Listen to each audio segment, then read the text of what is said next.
순간 나는 보어의 수소처럼 사정없이 그녀의 위치로 붕괴해버렸다. 번쩍 광자를 내며 클릭 소리를 내며 이 시는 얼마 전 인기를 끈 드라마의 대사로 소개된 김인육 시인의 사랑의 물리학이라는 시를 양자역학적으로 바꿔본 거라고 합니다. 이처럼 양자역학을 시로, 드라마로, 철학으로 바꿔서 보여주려고 애쓰는 과학자가 있습니다. 이번에는 그의 발걸음이 미술관을 향합니다. 물리학자의 시선으로 바라본 미술은 어떨까요? 경희대학교 김상우 교수의 강연 청해봅니다.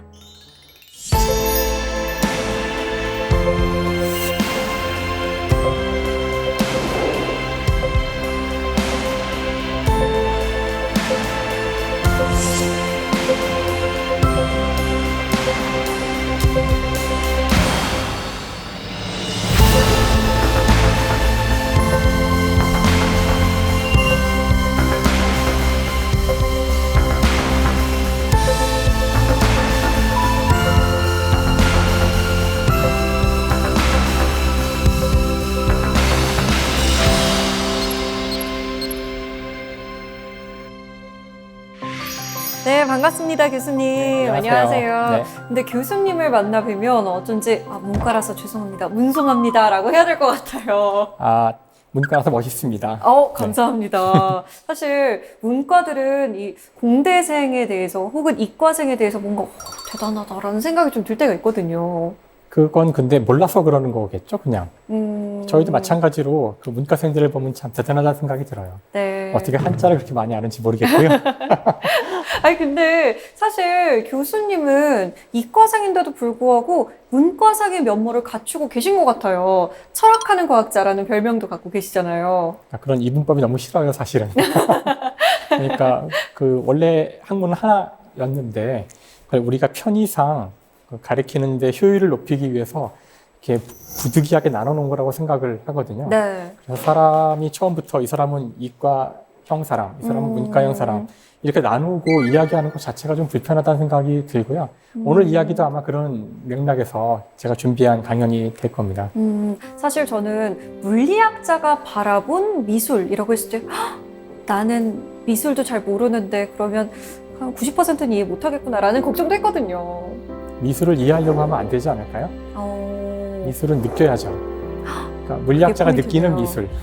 누구나 느낄 수 있으니까 네. 그렇게 보시면 편하게 보실 수 있을 것 같아요. 네, 그러면 저도 한번 교수님의 말씀에 따라서 제대로 한번 느껴보도록 노력하고 있겠습니다. 오늘 강연 잘 부탁드립니다. 네, 감사합니다. 네.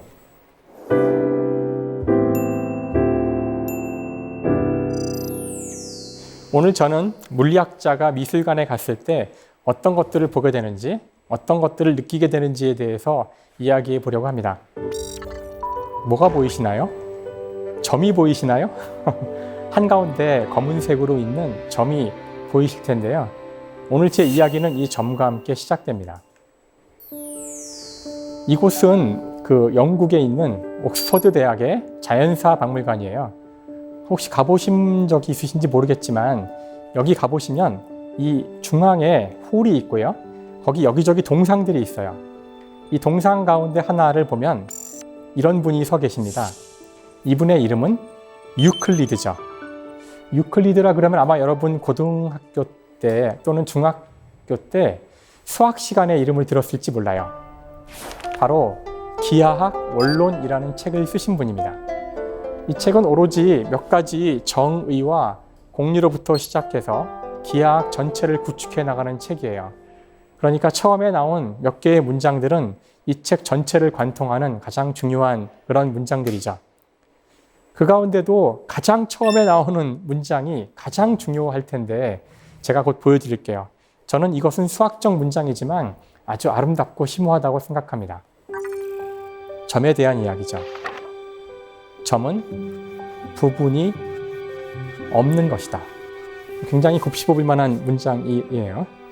아마 이런 정의를 여러분이 일상생활에서 쓰신 적은 없겠지만 물리학자들한테는 아주 중요한 것이 아마 여러분이 쿼크나 전자, 원자 이런 말들을 들어보신 적 있을 거예요.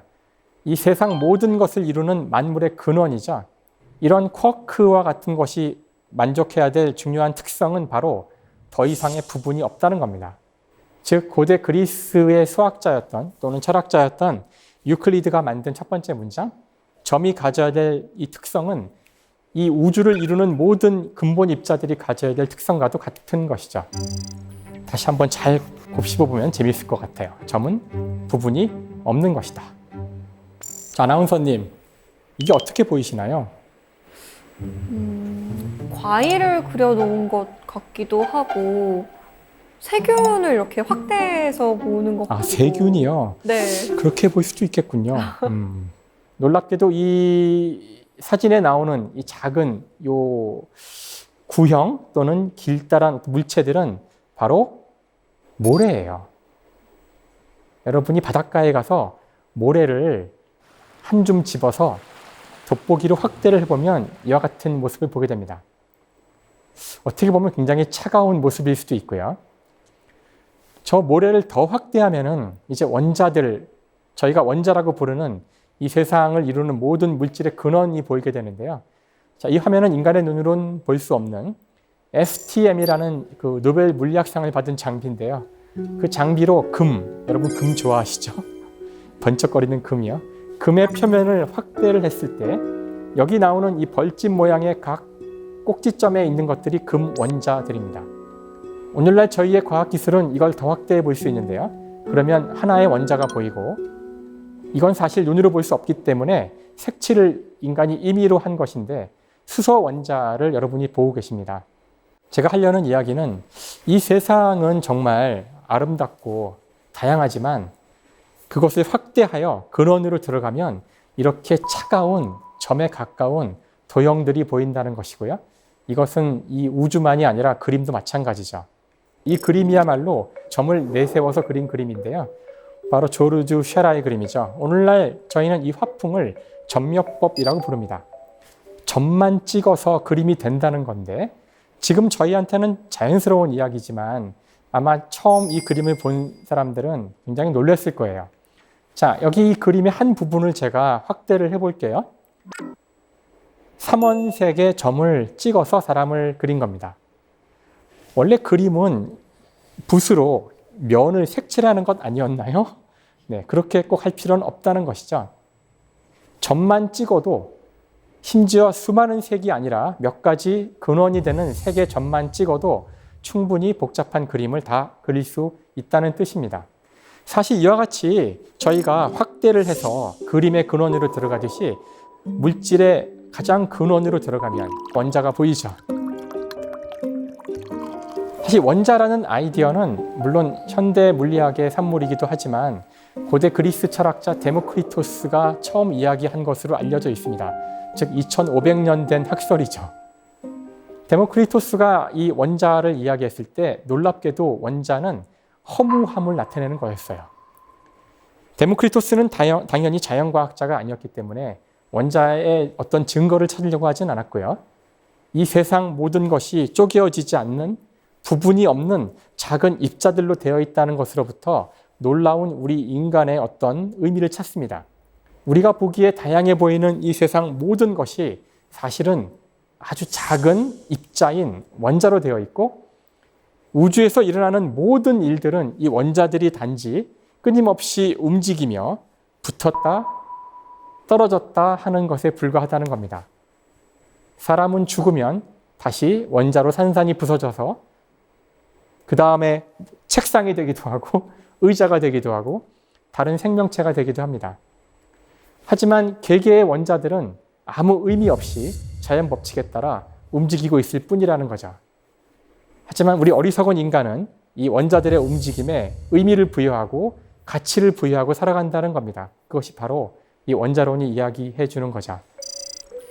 아까 제가 보여드렸던 점묘법의 그림을 다시 한번 더 확대해서 보는데요. 이 그림은 더 이상 따뜻한 점묘법의 그림이라기보다는 어떤 차가운 도형들의 집합처럼 보이기도 합니다. 그냥 점들이 있을 뿐이죠.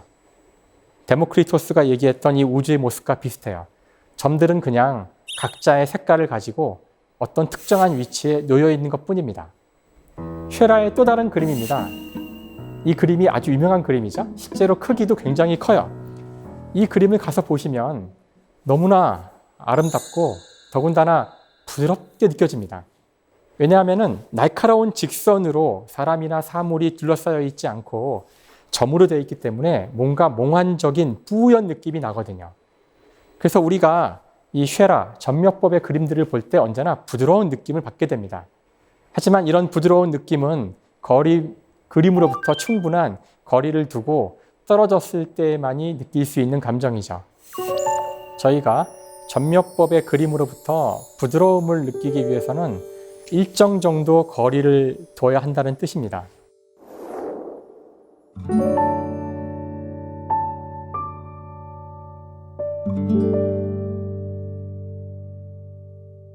이것은 이 점묘법의 그림만 그런 것이 아니라 이 세상 모든 것이 마찬가지일지 모른다는 일종의 비유예요. 여러분이 다른 인간과의 관계에서도 너무 거리가 가까우면은 차갑고 수학적인 본질이 보일지 모릅니다. 그래서 항상 부드러움을 느끼기 위해서는 적절한 거리가 필요하다는 것을 점묘법의 그림과 이 우주를 이루는 원자의 이야기와 인간의 이야기로부터 얻을 수 있다는 것을 제가 말씀드리고 싶어요. 자, 점에 대해서 또 다른 이야기를 한번 볼 텐데요. 이 그림도 아주 유명한 그림이죠. 여러분이 많은 장소에서 이 그림을 보실 수 있어요. 라파엘로가 그린 아테네 학당이란 그림입니다. 이 그림에는 고대 그리스에 있었던 위대한 철학자들이 많이 등장하고 있는데 왼쪽 아래를 보시면 피타고라스가 있어요. 자세히 찾아보세요. 그렇지 않아도 앉아서 이렇게 도형 같은 걸 그리고 있습니다. 정중앙에는 그리스 철학의 가장 위대한 분이라고 할 수 있는 플라톤이 서 있고 플라톤 바로 옆에 있는 분이 바로 제가 지금부터 소개할 사람인데요. 아리스토텔레스입니다. 사실 근대 물리학, 근대 과학이 시작되기 이전까지 서양의 과학은 아리스토텔레스가 만든 과학이라고 해도 과언이 아닙니다. 아리스토텔레스의 이야기를 하지 않고서는 과학사에 대해서 한마디도 할 수가 없죠. 당연히 이 아리스토텔레스도 점에 대해서 이야기를 했습니다. 점은 크기가 없다는 것을 이미 유클리드가 이야기를 했고요. 여기서 재미있는 역설이 나오죠. 점을 모아서 온갖 종류의 도형을 만들 수 있죠. 즉 선은 점으로 되어 있고 면은 선으로 되어 있고 부피는 면으로 되어 있습니다. 그렇기 때문에 점이 모든 도형에서 가장 중요한 역할을 할 수 있었던 거죠. 그런데 아리스토텔레스는 의문을 가져요. 크기가 없는 점을 모아서 어떻게 크기가 있는 선이 나올 수 있을까? 그렇죠? 점은 크기가 없기 때문에 모아서 크기가 있는 선을 만들 수 없다는 이야기예요. 굉장히 심오한 이야기일 수가 있습니다. 자, 여기 제가 길이가 1이라고 할 텐데 정의를 할게요. 길이가 1짜리 선분을 준비했어요. 만약 이 선이 점들의 집합이라면 이 선을 계속 잘라서 점에 도달할 수 있어야 할 겁니다. 우선 이렇게 선을 반으로 자를 수 있겠죠? 이걸 또 자를 수 있을 거고요. 또 잘라보고 또 잘라보고. 여러분이 점을 얻기 위해서는 이렇게 자르는 것을 무한히 반복해야 할 겁니다. 자, 이걸 제가 간단한 수학적 기호로 쓸 텐데 많은 분들이 수학적 기호를 두려워하시기 때문에 미리 좀 경고를 드리고요. 너무 겁먹으실 필요 없어요. 네, 별거 아닙니다. 그렇죠? 별거 아니에요. x분의 1, 즉 1이라는 길이를 x로 나누겠다는 뜻이에요. 그런데 지금 본 것처럼 2배, 4배, 8배 이런 식으로 계속해서 무한히 나눠 가겠다는 뜻입니다. 그래서 저 밑에 있는 팔자가 옆으로 누워있는 저 기호는 무한대라는 기호인데요. 이렇게 나누는 작업을 무한히 하라는 뜻이죠. 따라서 점을 얻기 위해서는 나누는 과정을 무한히 하는, 즉 무한과 점이, 크기가 없는 점이 서로 맞닿아 있다는 뜻입니다. 사실 이 무한이라는 것은 대단히 이상한 녀석이라서 여러분이 무한대를 가지고 조금 장난을 쳐보면 이상한 걸 발견하게 돼요. 여기 무한대를 나타내는 기호가 있고 또 무한대가 있어요. 이 두 개의 무한대를 더하면 뭐가 될까요? 2배의 무한대가 된다고요? 그냥 무한대가 되죠. 무한대 곱하기 무한대도 무한대입니다. 자, 그럼 무한대에서 무한대를 빼면 뭐가 될까요? 0이라고요? 0이 아니에요. 무한대에서 무한대를 빼면 답이 정해지지 않습니다. 무한대가 나올 수도 있고 유한한 값이 나올 수도 있고 0이 될 수도 있어요. 굉장히 이상하죠. 그래서 무한대를 처음 배우는 그 고등학교 학생들이 아주 괴로워합니다. 왜 괴로워하냐면은 이 무한대라는 것을 하나의 숫자로 생각하기 때문에 어려운 것이죠. 무한대는 숫자가 아니에요. 무한은 과정입니다.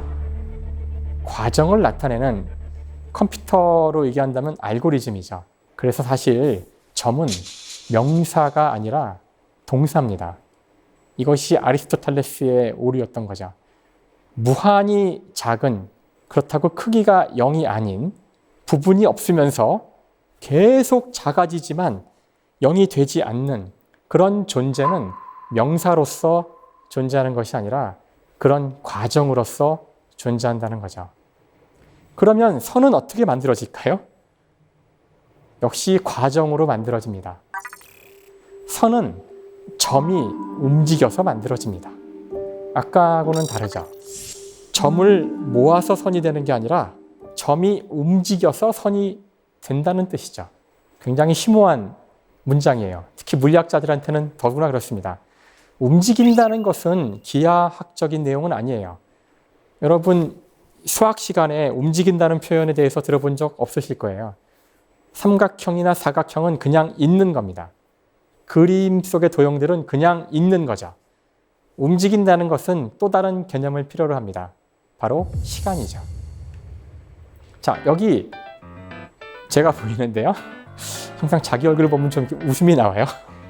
저를 이제 제가 기술하려고 할 텐데 뭐 제가 얼굴이 어떻게 생겼 이런 것들은 물리학의 주제가 아니고요. 제가 어떻게 움직일 건지를 기술하려고 해요. 그러면 저희가 오늘 첫 번째 다루었던 말이 또 나옵니다. 모든 것은 점으로 되어 있습니다. 첫 번째로 과학자가 할 일은 제 몸에 점 하나 찍는 거죠. 보통은 제 몸에서 무게중심이라는 곳에 점을 찍습니다. 이 아랫배 어느 정도 어디쯤에 있게 되는데요. 여기가 무게중심이에요. 이제부터 저는 필요 없고요. 저 점만 있으면 됩니다. 저 점이 움직이는 것만 기술하면 모든 것을 알 수 있죠. 자, 볼까요? 저를 저 아래 갖다 놨는데요. 제가 움직일 텐데 저는 좀 마구 움직이는 특성이 있어서 네, 이렇게 움직였습니다. 붉은색으로 보이는 저 선이 바로 점이 움직여서 만들어낸 궤적이고요. 움직인다는 개념에는 시간을 필요로 하고요. 따라서 선은 점이 시간화된 형태입니다. 그래서 선은 사실 운동이죠. 더 놀라운 것은 물리는 운동입니다. 사실 물리학자들이 알아야 할 것은 물체의 운동에 대해서 선뿐입니다. 선을 아는 것이 물리를 아는 것이고 물리학자들은 오로지 선을 알기 위해서 모든 노력을 동원하는 사람들이죠. 저희는 선 찾는 사람들이에요. 모르셨죠? 저 선이야말로 운동을 기술하는, 운동에 대한 모든 정보를 다 담고 있는 것이죠. 많은 분들이 물리가 운동이라 그러면 또는 선을 물리라 그러면 그럴 리가? 물리는 더 괴롭고 어려운 과목이지 그렇게 단순할 리가 없다고 생각하시는 분들이 있을지 모르는데요. 고등학교 때 물리 시간으로 한번 돌아가 볼까요? 이거 수능 시험 문제 가운데 하나 가져온 건데요. 전형적인 물리 문제죠. 포물선이라고 나오는 저 뒤집어진 저 곡선 보이시나요? 저 선을 여러분이 구하면 끝나는 겁니다. 저 선은 미사일의 궤적일 수도 있고요. 여러분이 집어 던진 유리잔일 수도 있습니다. 저 궤적을 물리학자들이 구할 수 있기 때문에 우리는 이 우주에서 움직이는 모든 것들의 운동을 예측할 수 있고 언제 일식이 일어날지 우리가 발사한 로켓가 몇 월, 며칠, 몇 시, 몇 분에 착륙할지를 알 수 있는 거죠. 이것이 물리과학이 우주를 예측하는 힘입니다. 결국 물리는 선에 대한 학문인 거죠. 그 중요한 선이라는 개념을 갖고서 제가 미술 작품을 하나 봤는데요. 이건 우리나라 사람의 작품이에요. 이대성 작가님께서 2019년에 그 수원시립 파크 미술관에서 전시했던 것인데요. 자, 이 작품은 어떤 느낌이 드시나요? 저는 좀 상처받은 마음 같다는 생각이 들었어요. 상처받은 마음이요? 네, 이게 좀 심장처럼 붉은색으로 이렇게 되어 있는데 다 뾰족뾰족하잖아요. 그래서 원래 사람이 상처를 받으면 굉장히 이제 예민해지고 공격하려고 하잖아요.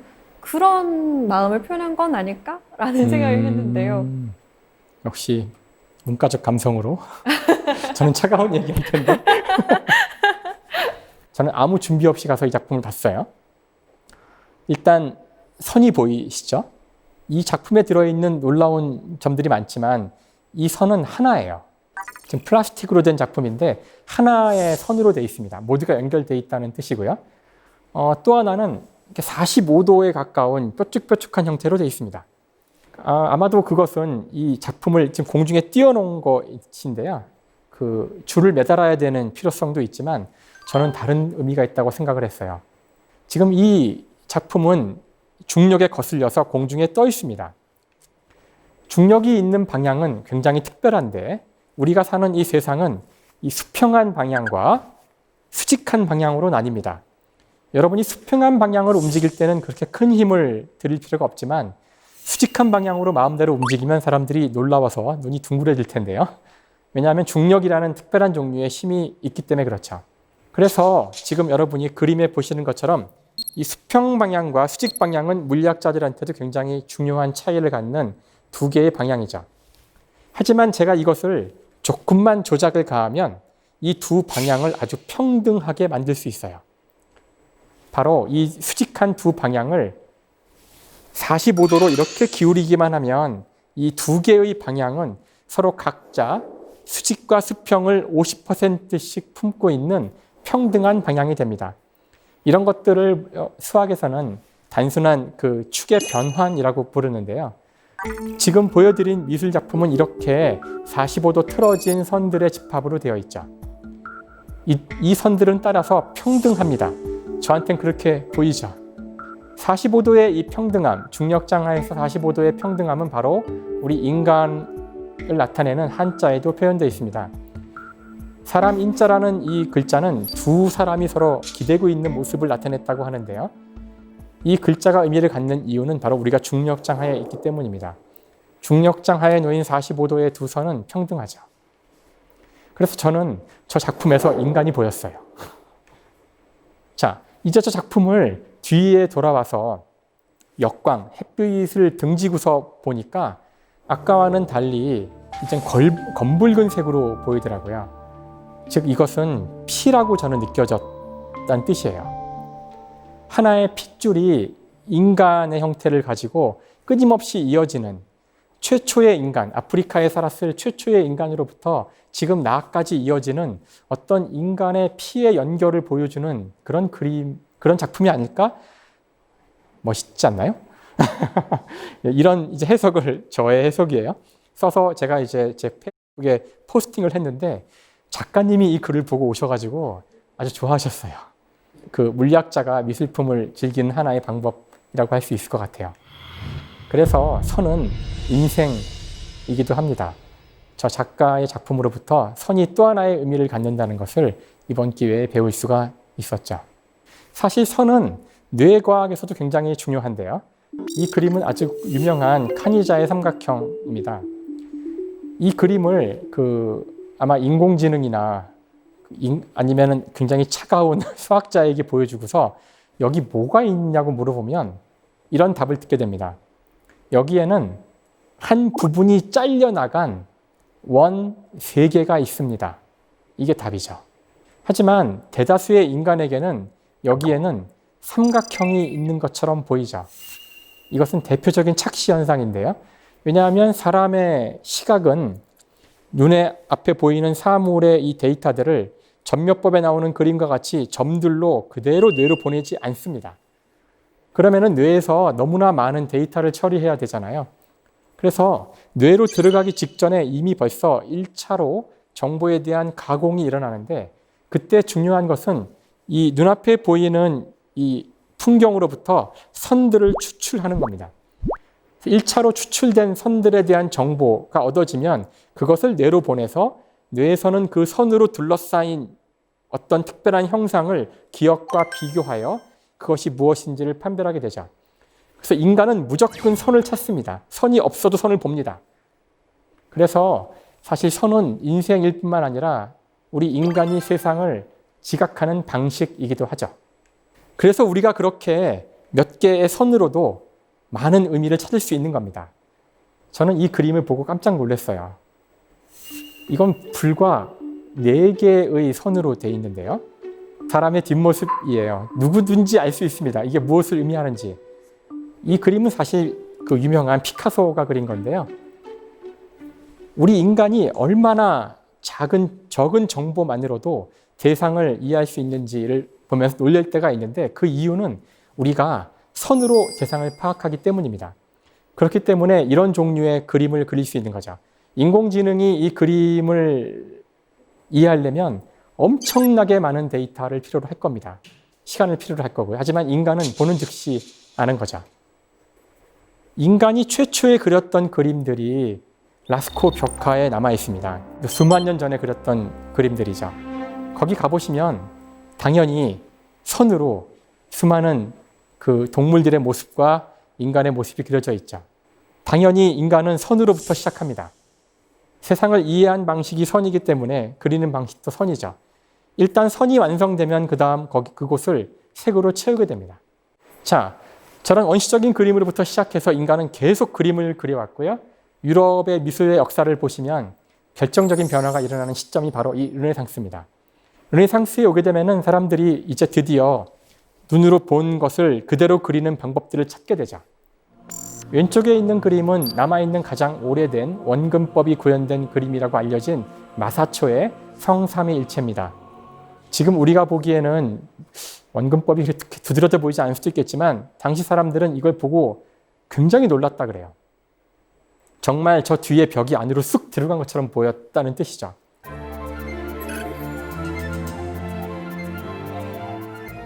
그런가 하면은 알브레이트 뒤러 같은 화가는 오른쪽 그림과 같은 토끼의 정밀화를 그립니다.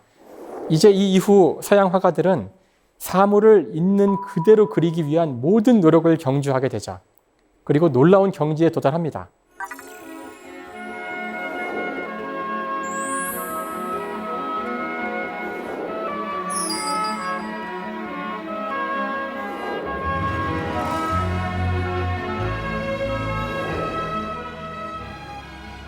하지만 이들이 곧 엄청난 그 위기에 봉착하게 되는데요.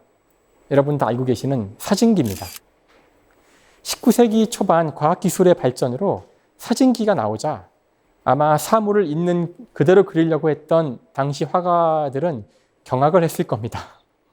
아니, 내가 아무리 열심히 노력을 해도 사진기만큼 그릴 수 없는데 그림을 그린다는 것이 우리 화가들에게 어떤 의미가 있을까? 사실 과학기술은 지금도 우리에게 비슷한 질문을 던지고 있죠. 네, 여기 나오신 분의 이름은 아인슈타인이죠.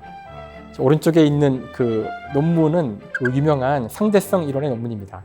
20세기 초 아인슈타인은 지금까지 우리가 운동에 대해 알고 있었던, 우주에 대해 알고 있었던 모든 상식이 옳지 않다는 것을 알려주죠. 시간과 공간이 막 뒤틀어지고 움직이는 사람한테는 시간이 느리게 가고 이런 말도 안 되는 이야기들을 하게 됩니다. 그렇지 않아도 사진기로 마음이 편치 않았을 예술가들에게 그들이 보고 있는 이 세상이 보는 그대로가 아니라는 것까지 알려주기 시작한 겁니다. 당시 아인슈타인의 이론을 소개하는 많은 책들이 나왔는데요. 그 가운데 여기 나온 이분께서 에스프리 조프리라는 사람인데요. 이분이 썼던 책 가운데서 보시면은 오른쪽에 복잡한 도형들이 나오죠. 아인슈타인의 상대성 이론은 4차원이라는 아주 복잡한 시공간 좌표에서 기술이 됩니다. 사람의 눈으로는 볼 수 없어요. 사람은 3차원밖에 볼 수 없는데요. 그것을 비주얼라이즈, 즉 눈으로 볼 수 있게 하기 위해서 그린 그런 그림들이에요. 놀랍게도 이 책을 읽었던 한 화가는 책의 내용은 전혀 이해할 수 없었지만 이 책에 나오는 이 장면을 보고 깊은 인상을 받았답니다. 눈에 보이지 않는 4차원을 여러 방향에서 보아서 모아서 이해하려는 이 노력, 사실은 하나의 물체를 보기 위해 여러 방향에서 보는 건데요. 그 방법밖에 우리 인간이 4차원을 이해할 수 있는 방법이 없거든요. 그리고서 이 사람은 4차원이 아니라 3차원조차도 여러 방향에서 한꺼번에 보아서 2차원에 늘어놔야지만 제대로 이해할 수 있는 것이 아닐까 하고서 그림을 그리게 됩니다. 그 그림은 당시에 큰 충격을 주게 되는데 바로 그 그림이 그 유명한 피카소의 아비뇽의 처녀들이죠. 이 그림의 오른쪽 아래에 있는 여인을 보시면 얼굴이 이렇게 뒤틀려 있는 걸 볼 수 있어요. 그 이유는 정면에서 본 모습과 옆에서 본 모습이 한꺼번에 그려졌기 때문에 그렇습니다. 20세기 초 물리학을 뒤흔들었던 상대성 이론의 시공간이라는 개념은 피카소에게 완전히 새로운 형태의 공간 재구성의 아이디어를 줬던 것이죠. 사실 그 시대의 과학뿐만 아니라 기술조차도 당대를 살았던 수많은 예술가들에게 엄청난 충격을 줍니다. 여기 나온 이 분은 마르시엘 듀샹이라는 분인데요. 이분은 굉장히 기술에 관심이 많았다고 해요. 어느 날 그 과학기술 박람회를 갔다 오면서 했던 말인데요. 야, 이제 회화는 망했어.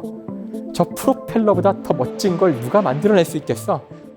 지금 우리가 보기엔 프로펠러가 멋지지 않겠지만 만약 여러분이 지금 생전 처음 에펠탑을 본다면은 비슷한 감탄사를 내뱉을지 몰라요. 와, 저렇게 멋있는 거대한 구조물이 있다니. 하늘을 날아가거나 아니면 저희가 처음 드론을 봤을 때도 비슷할 수 있고요. 그런 과학기술의 경이로운 모습을 보면서 예술가들이 만들 수 있는 것보다 과학기술 그 자체가 더 멋있다고, 더 아름답다고 하는 그런 탄사를 내뱉은 거죠. 실제 이 마르시엘 듀샹의 그림들을 보시면은 이 그림의 제목은 보지 않으면 상상도 할 수 없는 제목입니다. 신부. 자, 이 신부가 어느 신부인지도 모르시겠죠? 결혼을 앞둔 신부입니다. 저는 보고 한 번에 알 것 같긴 했는데요. 여기 보면 사람의 내장 기관을 기계처럼 그려놓은 것처럼 저는 느껴져요. 인간을 기계화해서 나타낸 겁니다. 사실 사람은 생물학자의 눈으로 볼 때에는 입으로부터 항문까지 연결된 하나의 튜브가 있는 구예요. 네, 그렇게 본다면 이것이, 왜냐하면 먹고 사는 게 제일 중요하잖아요. 들어온 음식이 소화를 당해서 나가는, 이것이 인간이 사는데 가장 중요한 것이고요. 그걸 딱 그린 겁니다. 사실 듀샹은 과학기술에 대한 굉장히 깊은 이해가 있었어요. 이 작품은 정말 저 같은 물리학자도 깜짝 놀라게 만드는 작품인데요. 이 작품의 제목은 세계의 표준 정지 장치라는 작품입니다. 이건 이런 겁니다. 1m라는 길이가 있죠? 굉장히 잘 정의된 길인데요. 실로 1m를 만들어요. 그리고서 이걸 떨어뜨립니다. 손을 탁 넣으면 떨어지겠죠? 그럼 팔랑팔랑 실이 떨어져서 땅에 툭 떨어집니다. 그 떨어진 실의 모양을 그대로 나무로 뜬 거예요. 이게 무슨 장난을 치고 있는 거냐면은 1m라는 길이는 자연에 존재하지 않는 인간이 상상으로 만들어낸 그냥 합의일 뿐이라는 겁니다. 문화권에 따라 길이의 표준은 다 다르죠. 어느 나라에서는 마일을 쓰고 어느 나라는 미터를 쓰고 어느 나라는 척을 씁니다. 이제는 우리가 이걸 다 통일시켰지만, 미터로 통일시켰지만, 이 작품을 통해서 듀샹이 말하고 싶었던 것은 과학자들이 사용하는 이 길이에 대한 단위조차 자의적이라는 걸 말하고 싶었던 겁니다. 그만큼 과학에 대한 이해가 깊었던 사람이죠. 이분이 바로 제 생각에는 아까 저희가 던졌던 질문, 카메라가 나온 지금 화가들은 무엇을 그려야 하는가에 대한 답을 줬다고 저는 생각해요. 1917년입니다. 마르시엘 듀샹은 그냥 그 시중에서 파는 그것도 변기를, 남성 소변기를 돈 주고 사다가 전시회장에 갖다 놓습니다. 그리고 이름을 샘이라고 붙이죠. 뭐 틀린 제목은 아니에요. 물이 있긴 하니까. 자, 이게 미술 작품일까요? 이런 작품을 통해서 듀샹이 말하고 싶었던 것은 이런 게 아니었을까요? 원래부터 미술은 어떤 가치, 객관적 가치를 그리려고 했던 것은 아니었던 거라는 거죠. 이 우주에는 가치가 없습니다. 어떤 의미가 없다는 것을 원자론을 이야기했던 데모크리토스가 이야기한 바 있죠. 사물을 확대하면 점이 보입니다. 모든 물질은 확대하면 원자가 보입니다. 거기에서는 어떤 의미나 가치는 없죠. 의미나 가치는 만들어진 최종 물건에 거리를 두고 우리가 의미를 부여한 겁니다. 자의적으로 부여된 것들이죠. 따라서 더 이상 화가는 있는 그대로를 그릴 필요도 없고 아무거나 갖다 놓고 가치를 부여하면 된다는 것을 보여주는, 어떻게 보면 미술을 파괴한 것이라고 볼 수 있어요. 자, 이 그림은 2018년 오비어스라는, 사람이라 그래야 되나요? 화가가 그린 거고요. 에드몽드 벨람이라는 그림입니다. 이 그림이 유명한 이유는 뭐 얼핏 보시면 왜 이게 유명한지 모르실 것 같은데요. 이게 경매에서 5억 원에 팔렸답니다. 더 놀라운 사실은 이 그림을 그린 것은 인공지능입니다. 여기서 중요한 질문이 나왔죠. 자, 인공지능이 그린 이 그림은 네. 예술품일까요? 예술품인 것 같은데 예술품이 또 아닌 것 같기도 하고 애매한데요, 이거? 그냥 모른다는 말씀이시군요. 자, 이것을 놓고서 많은 사람들이 지금도 논쟁을 하고 있다고 알고 있고요. 아주 오래된 논쟁입니다. 일단 저는 그림이 팔렸다는 사실이 이것을 예술품으로 만들어주지는 않는다는 걸 강조하고 싶어요. 이게 왜 5억 원이나 될까요? 저 인공지능은 원한다면 오늘 하루 동안만도 10만 장 정도 그림 그릴 수 있어요.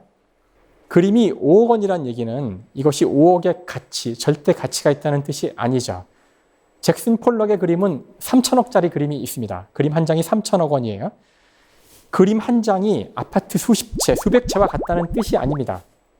자본주의 사회에서 그림의 값이 3천억이라는 얘기는 저 그림을 내가 3천억보다 비싸게 팔 수 있는 기대가 있다는 뜻일 뿐이에요. 그러니까 그림이 팔린 것은 이 그림을 예술품으로 만들어주진 않습니다. 우리의 추가적인 논의가 필요한 거죠. 자, 고흐의 유명한 그림이죠. 별 해는 밤.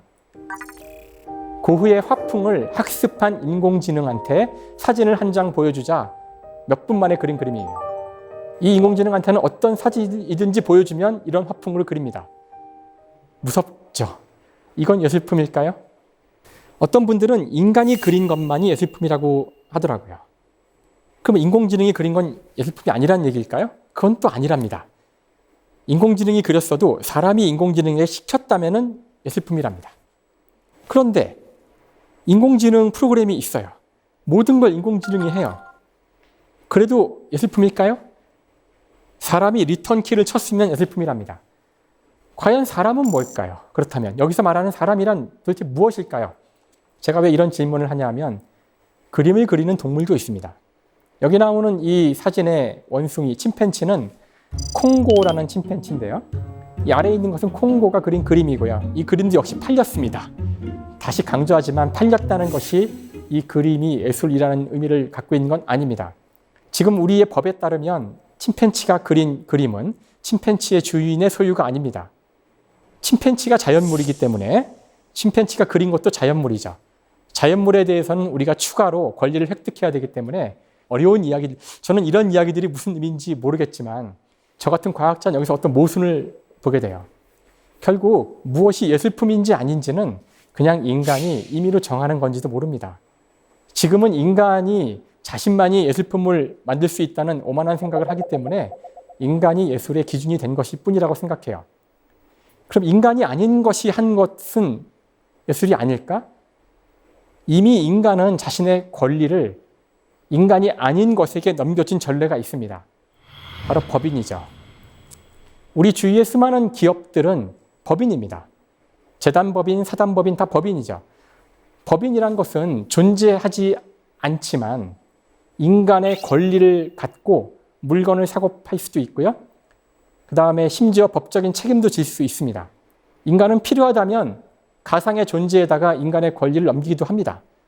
제 생각에 무엇이 예술품인지 아닌지를 결국 판정하는 것은 우리 인간이 어느 날이건 간에 인공지능이 한 것도 예술품이라고 합의하는 날 예술품이 되는 것이죠.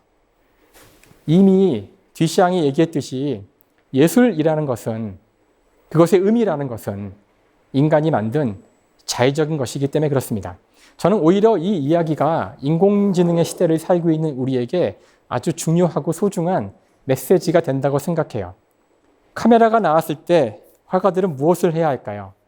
그냥 하던 대로 그림 그리면 됩니다. 화가들의 작품에 가치와 의미를 부여하는 것은 바로 화가들 자신이고 바로 다른 인간들이기 때문이죠. 자동차는 인간보다 빠르지만 그럼 우린 더 이상 마라톤을 보지 말아야 될까요? 100m 달리기를 보지 말아야 될까요? 그건 아니죠. 우리 인간의 능력이 기계보다 못하다고 해서 그 직업을 없애버릴 필요는 없어요. 이미 현대미술은 우리에게 우리 인간의 능력을 뛰어넘는 기계가 나왔음에도 여전히 공존할 방법이 있다는 것을 100년 전에 알아냈다고 생각합니다. 이제 끊임없이 기계들이 우리의 직업을 앗아가겠지만 우리는 기계와 경쟁을 해서 기계보다 더 잘하려고 노력하기보다는 기계가 잘하는 것은 잘하는 대로 놔두고요. 사진기는 사진 찍으라고 하고요. 미술가는 자신이 의미를 부여한 우리들 스스로가 만들어낸 가치를 갖는 예술품을 만들면 됩니다. 우리 인간은 자신의 길을 자신이 의미를 부여해서 가면 된다는 뜻이죠. 물리학자가 미술사를 보고서 내리는 얻어낸 그런 교훈이랄까? 물리학자가 보는 이 우주에는 아무런 의미나 가치가 없고 차갑게 보입니다. 점묘법의 화가들이 그렸던 점을 찍는 것과 마찬가지의 것들이 우주를 이루고 있거든요. 하지만 인간적인 것, 인간적인 의미, 그런 가치는 바로 그 우주의 본질에 있는 것이 아니라 우리 인간 스스로 만드는 것이라는 것. 그것이 인공지능 시대를 살아가는 우리들이 꼭 알고 있어야 될 그럴 내용이라고 생각합니다. 네, 이상입니다.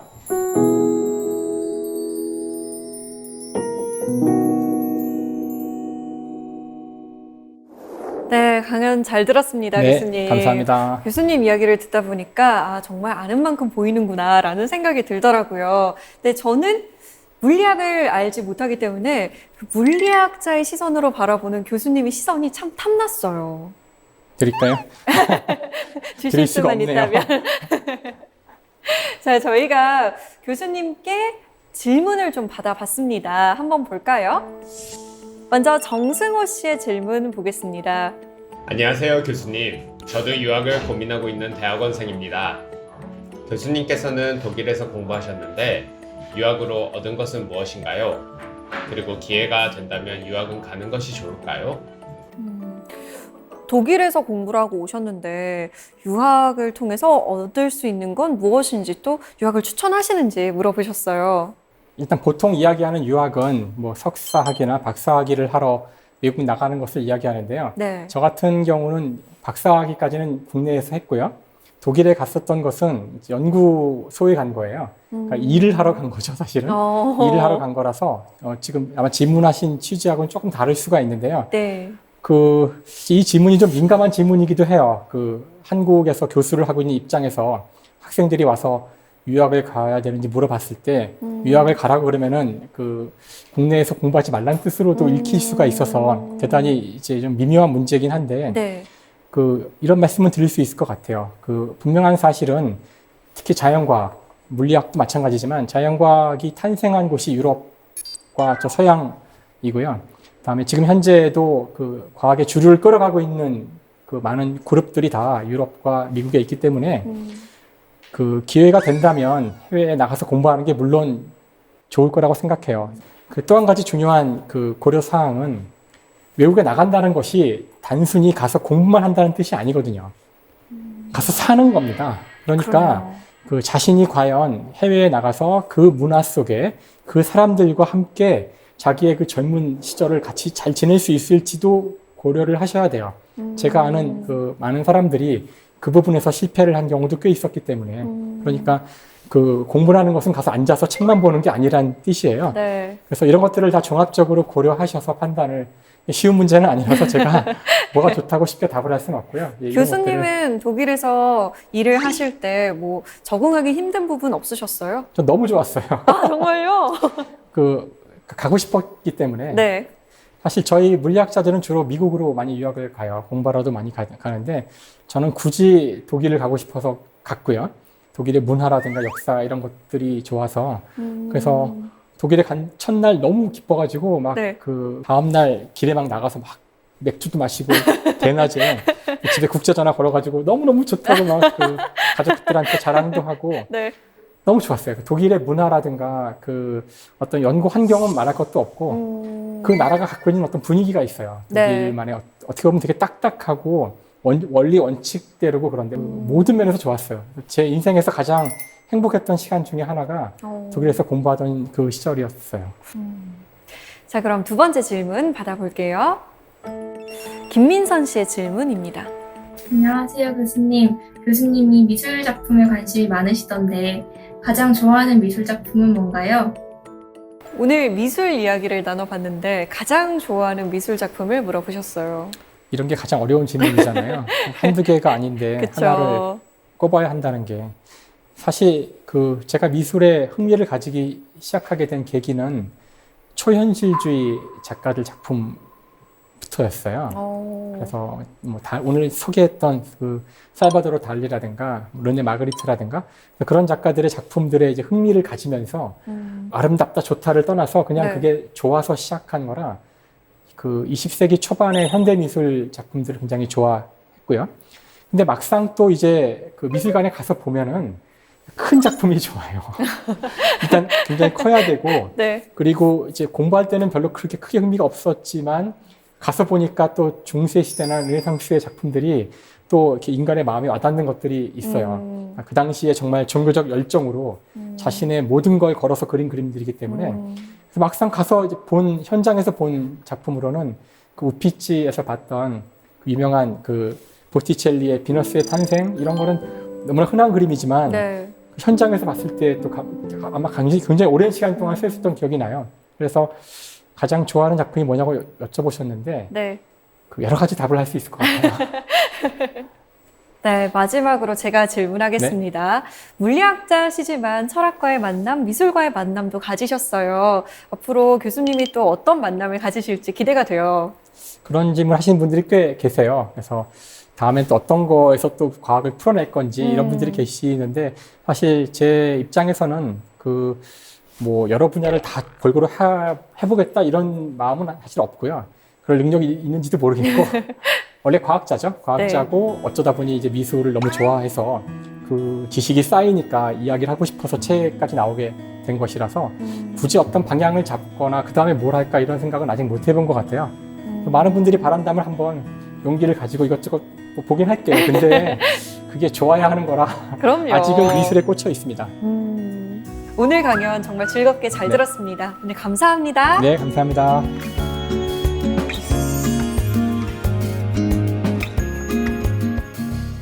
참나무의 작은 씨앗 하나를 쪼갰을 때 그 안에는 우리가 주목할 가치가 있는 것이 아무것도 없는 것처럼 보인다.